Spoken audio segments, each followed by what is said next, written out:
life is like a book, and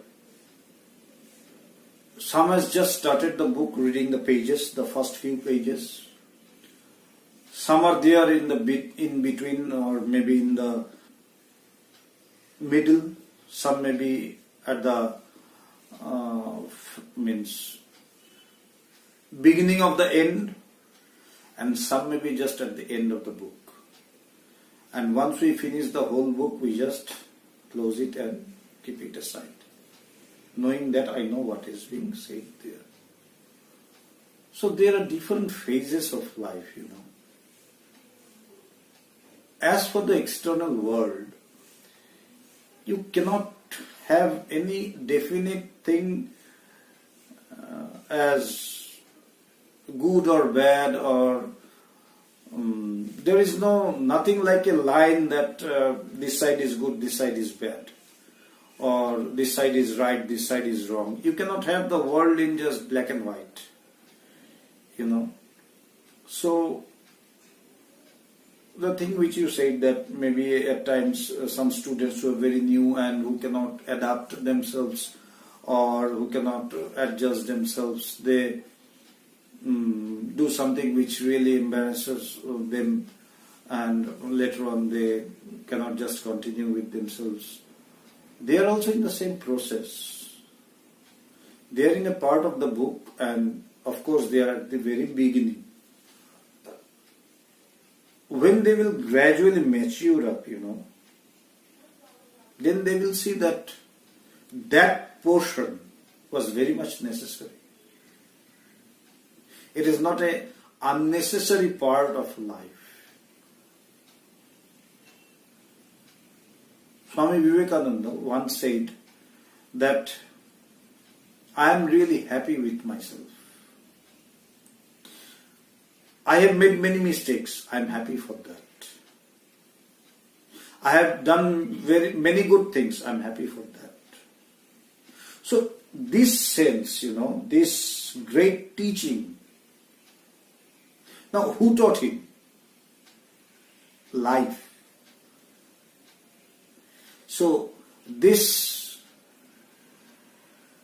book, which is called Life, it has got many pages. So until and unless you finish the book, you cannot have, as you go, you will be having these experiences. And these are very much a part and parcel of life.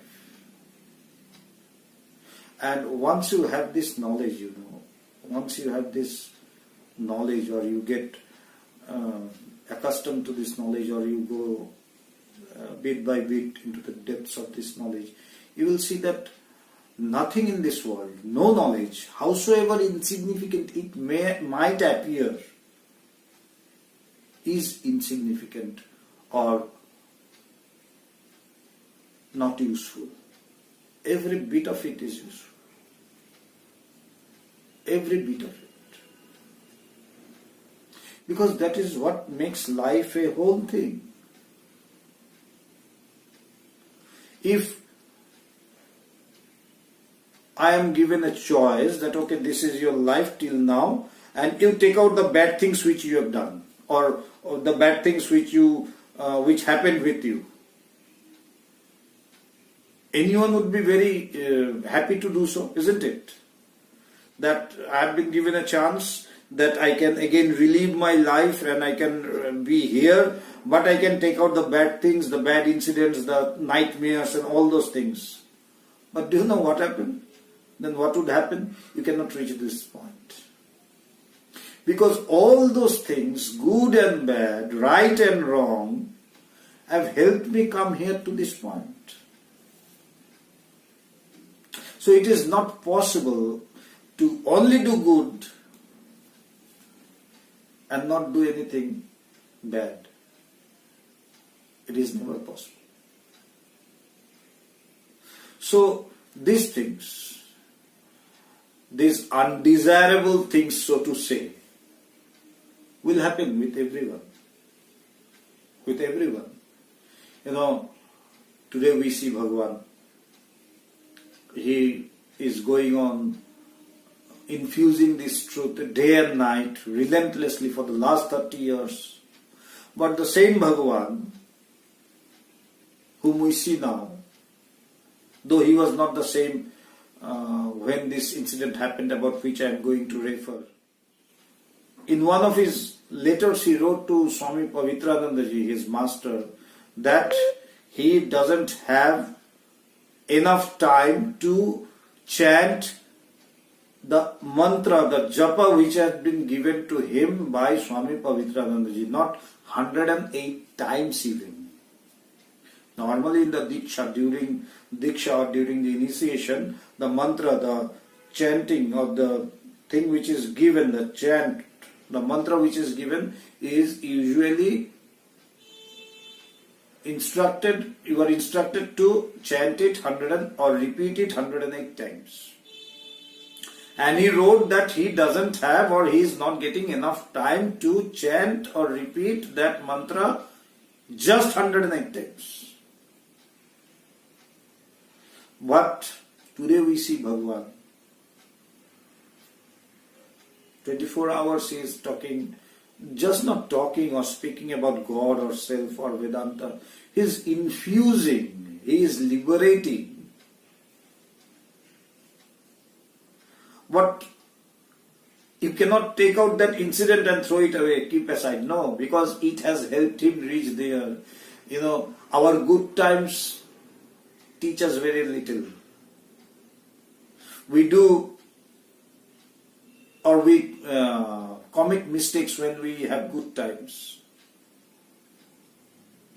Our bad times, the undesirable incidents which happens with us, they teach us the most. They give us the most valuable experiences. They give us the most valuable teachings. So it would have been better, or that if we could have just plugged those incidents and just thrown them away. But actually they are very much necessary. They are very much necessary for us to know actually what is life, to have a complete knowledge about life.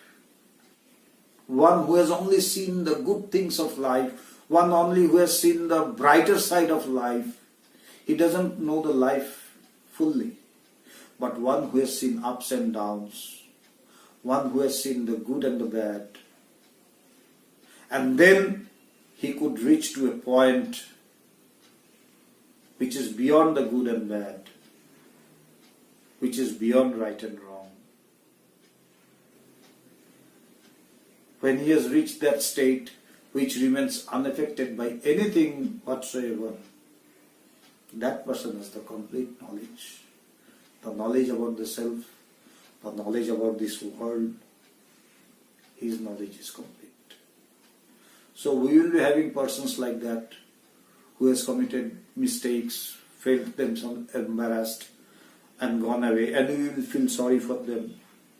People will come who has done mistakes but wants to rectify, and they come back to you.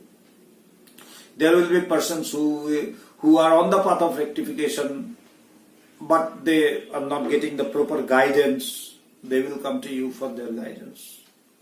So there will be all sorts of people. And you are feeling bad, or you are feeling, you are having a guilt feeling, that I could have done a bit more.